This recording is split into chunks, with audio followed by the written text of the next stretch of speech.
Hello and welcome. In this video, we'll explain how CNN can solve an image classification problem such as digit recognition. First, let's see why traditional shallow neural networks do not work as well as CNN.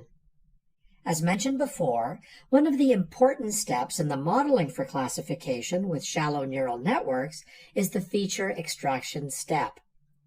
These chosen features could simply be the color, object edges, pixel location, or countless other features that could be extracted from the images. Of course, the better and more effective the feature sets you find, the more accurate and efficient the image classification you can obtain. However, as you can imagine, the process of selecting the best features is tremendously time-consuming and is often ineffective.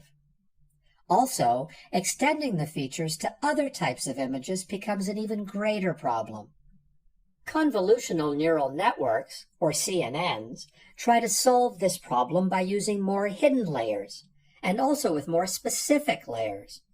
So, when using CNN, instead of you choosing image features to classify dogs versus cats, for instance, CNNs can automatically find those features and classify the images for you.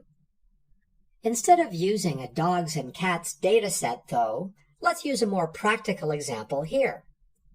The MNIST Dataset is a database of handwritten digits that has a training set of 60,000 examples. The great thing about the MNIST dataset is that the digits have been size normalized and centered in a fixed size image. Now, consider the digit recognition problem. We would like to classify images of handwritten numbers where the observations are the intensity of the pixels, and the target will be a digit from 0 to 9. So, our objective here is to build a digit recognition system using CNN. Now, let's look at it from a higher level. Basically, if we look at the pipeline of our deep learning process, we can see the following phases. First, pre-processing of input data. Second, training the deep learning model.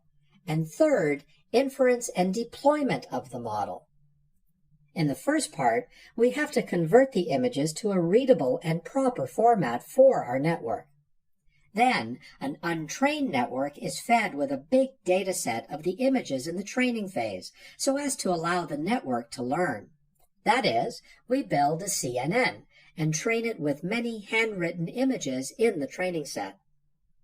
Finally, we use the train model in the inference phase, which classifies a new image by inferring its similarity to the trained model. So, this model can be deployed and used as a digit recognition model for unseen cases. Now, let's focus on the training process. As mentioned before, a deep neural network not only has multiple hidden layers, the type of layers and their connectivity also is different from a shallow neural network, in that it usually has multiple convolutional layers, pooling layers, as well as fully connected layers. The convolutional layer applies a convolution operation to the input and passes the result to the next layer. The pooling layer combines the outputs of a cluster of neurons in the previous layer into a single neuron in the next layer. And then, the fully connected layers connect every neuron in the previous layer to every neuron in the next layer. In the next video, you will learn more about these layers and their specifications in detail. Thanks for watching.